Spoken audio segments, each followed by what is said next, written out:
Hello दोस्तों। अभी तक हम प्रागैतिहासिक काल तथा सिंधु घाटी सभ्यता से संबंधित पीवाईक्यू को सॉल्व कर चुके हैं।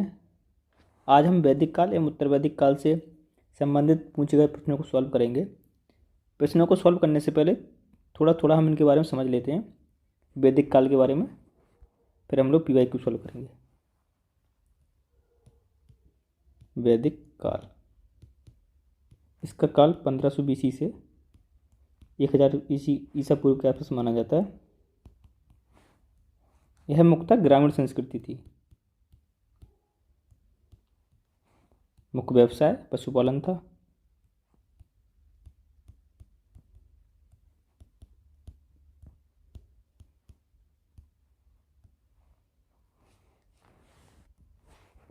इनका प्रमुख वेद था ऋग्वेद। ऋग्वेद की बहुत सी बातें ईरानी ग्रंथ है एक वेद अवस्था, उसमें मिलती हैं।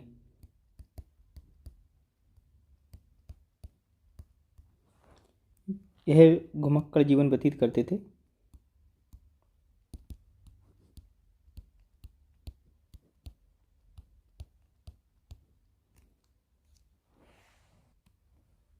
आर्यों के निवास स्थान के बारे में विभिन्न विद्वानों का अलग अलग मत है। जैसे मैक्स मुलर मानते हैं कि आर्यों का जो मूल स्थान था वो मध्य एशिया था, यानी कि बैक्टीरिया क्षेत्र, जबकि गाइल्स मानते हैं कि यह हंगरी या डेन्यू नदी से आए थे। पेंका एवं हर्ट ये जर्मन स्कैंडिनेविया से इनका संबंध बताते हैं। नेहरिंग एवं गार्डन चाइल्ड दक्षिण रूस को मानते हैं, जबकि बाल गंगाधर तिलक उत्तरी ध्रुव को।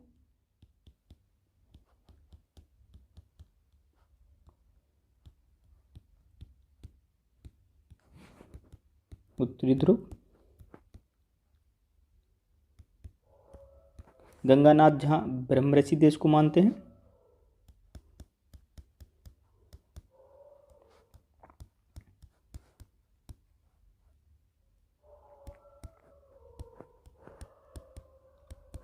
जबकि अविनाश चंद्र दास और डॉक्टर संपूर्णानंद सप्त सिंधु प्रदेश को मानते हैं।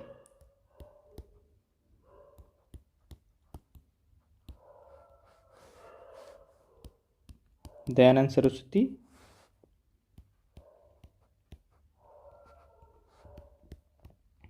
एवं पार्टीजर इनका मूल स्थान तिब्बत को मानते हैं।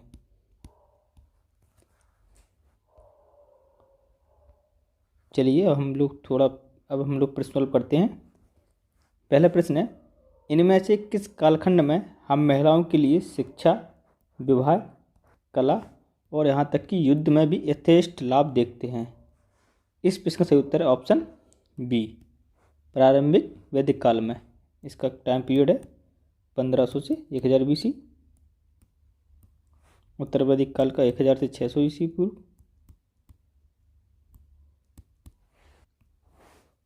प्रारंभिक वैदिक काल में स्त्रियों को यज्ञ में भाग लेने का अधिकार था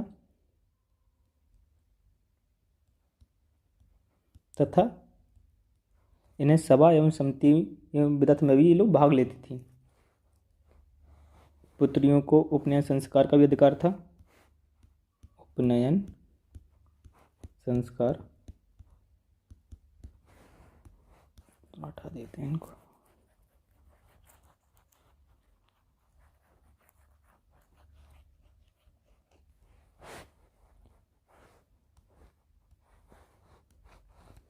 ऋग्वेद के 8वें मंडल में विभिन्न महिलाओं के बारे में जानकारी मिलती है जो कि स्त्री विदुषियाँ थीं। 8वें मंडल में विभिन्न स्त्री विदुषियों में थीं लोपामुद्रा, घोषा, सिकता, अपाला, आयत्री, सची, पोलोमी, इंद्राणी आदि। अगला प्रश्न है, वेदों की भाषा थी, क्या थी? ऑप्शन सी इसका सही है, संस्कृत थी। अगला प्रश्न है, वर्ण संकर या वर्णों का मिश्रण के अनुसार कितनी जातियां थीं? इसका ऑप्शन डी सही है, 57। अगला प्रश्न है, यह अंत्यज किस जाति का गठित है? अंत्यज का अर्थ होता है अंत में उत्पन्न।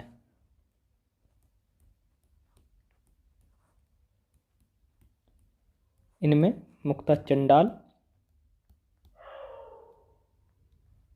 विदेशी मलेच्छ,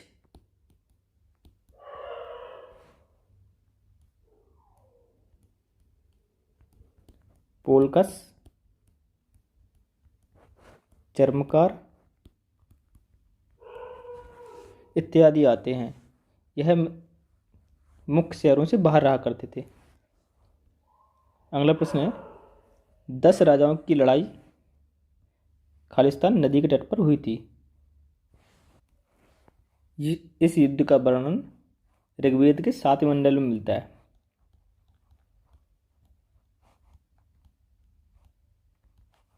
इस युद्ध का मुख्य कारण यह था कि जो भरत कुल के राजा थे सुदास, उन्होंने अपने पुरोहित विश्वामित्र को हटाकर वशिष्ठ को पुरोहित बना लिया था। तो विश्वामित्र ने इसका बदला लेने के लिए 10 राजाओं को इकट्ठा कर ये 10 राजा युद्ध लड़ा था परशुनी नदी के तट पर। कहाँ पर लड़ा गया था? परशुनी, रावी बोलते हैं इसको आज, रावी नदी। प्रमुख नदियों के नाम देख लेते हैं कि आज उन्हें क्या कहा जाता, वो वैदिक काल में उनको क्या कहा जाता था। वर्तमान नाम लिख लेते हैं और प्राचीन नाम।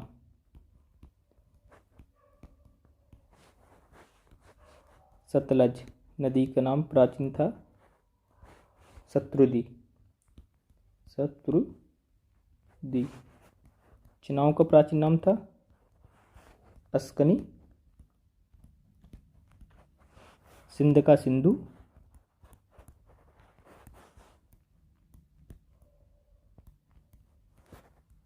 गोमल नदी का था गोमती। व्यास नदी का विपाशा।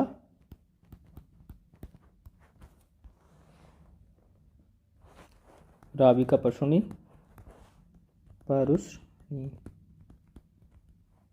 झेलम का बतस्ता।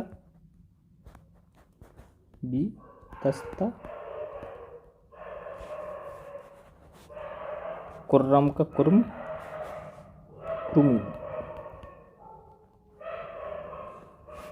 गंडक नदी को कहते थे सदानीरा।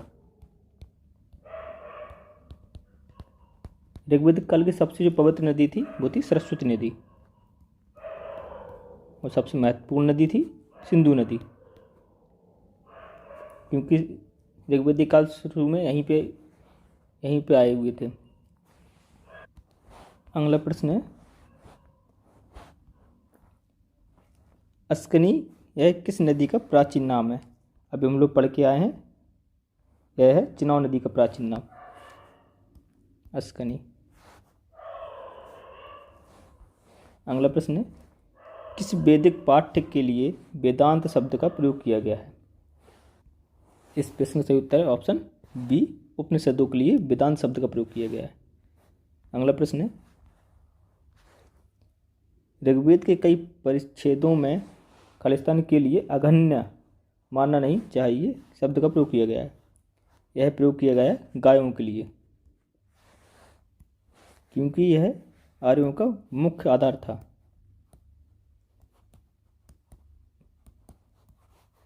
पशुपालन सर्वाधिक होता था। मुख्य यहाँ पर जो कृषि होती थी वो जौ की होती थी। मुख्य फसल जो ऋग्वेदिक काल की है जौ है। एक पढ़ई होता था जो कि गायों का चोर कहलाते थे, मवेशियों का चोर, और इनको व्यापारी भी बोलते थे।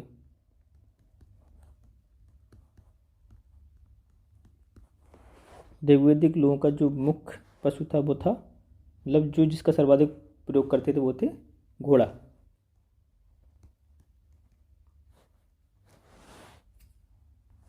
अगला प्रश्न है, संकल्पना से मानव को गृहस्थ धर्म से संबंधित इन नीतियों को विस्तार पूर्वक दिया गया है। इस प्रश्न का सही उत्तर है ऑप्शन बी, गृह सूत्र।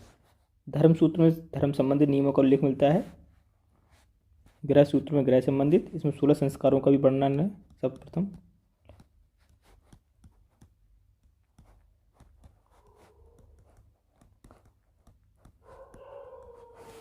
सुलभ सूत्र में यज्ञ की जो वेदियाँ होती थी उनकी माप का जो नियम होते थे वो वर्णन इसमें मिलता है हमें, यज्ञ वेदियों से नियम। इसको भारत का सर्वप्रथम मतलब इसी से भारत की रेखी गणित की सर्वप्रथम शुरुआत मानी जाती है, सुलभ सूत्र से भारतीय रेखा गणित की शुरुआत।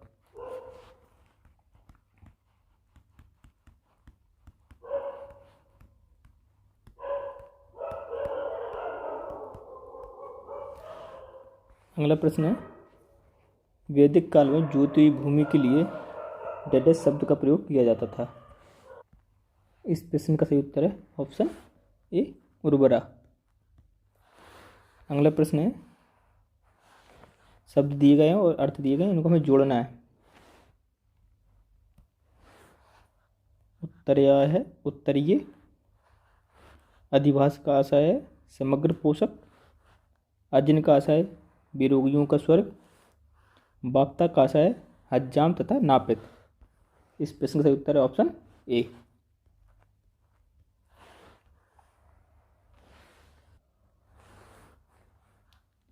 ऋग्वेद का जन्म उत्तर पश्चिम भारत में नहीं हुआ है, या लेकिन ईरान में हुआ है, इस सिद्धांत के प्रतिपादक रहे हैं।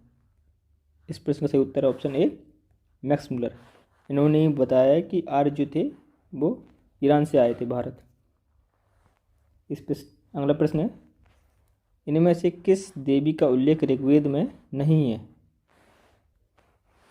इस प्रश्न का सही उत्तर है ऑप्शन बी, 1 और 2, सीता और तारावती, इनका उल्लेख ऋग्वेद में मिलता है। तारावती बुद्ध धर्म के वज्रयन शाखा से संबंधित है देवी, बौद्ध धर्म की वज्रयन शाखा, वज्रयान शाखा। उषा और अतिथि का उल्लेख ऋग्वेद में मिलता है। अगला प्रश्न है, वैदिक आर्यों का प्रमुख भोजन क्या था। इस प्रश्न का सही उत्तर है ऑप्शन डी, जौ, दूध, डेयरी उत्पाद तथा सब्जियां और फल, क्योंकि इस समय चावल तो उत्पादन होते नहीं थे। अगला प्रश्न है, भारतीय राष्ट्रीय प्रतीक चिन्ह में अंकित सत्यमेव जयते यहाँ से लिया गया है। इस प्रश्न का सही उत्तर है ऑप्शन सी, मुंडक उपनिषद से, ब्रह्मधारण उपनिषद से लिया गया है। तमसो मां ज्योतिर्गमय, तमसो ज्योति गुरमय।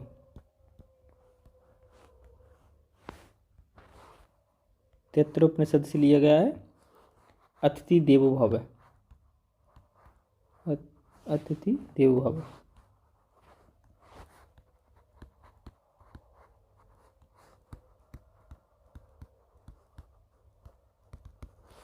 इससे यह भी लिया गया कि सदा सत्य बोलो, ये भी तैत्तिरीय उपनिषद से लिया गया है।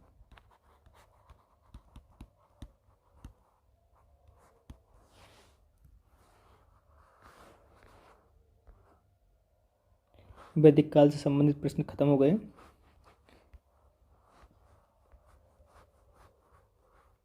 अगर आपको यह वीडियो अच्छी लग रही है तो लाइक करें, सब्सक्राइब करें तथा अपने दोस्तों के साथ शेयर करें। धन्यवाद।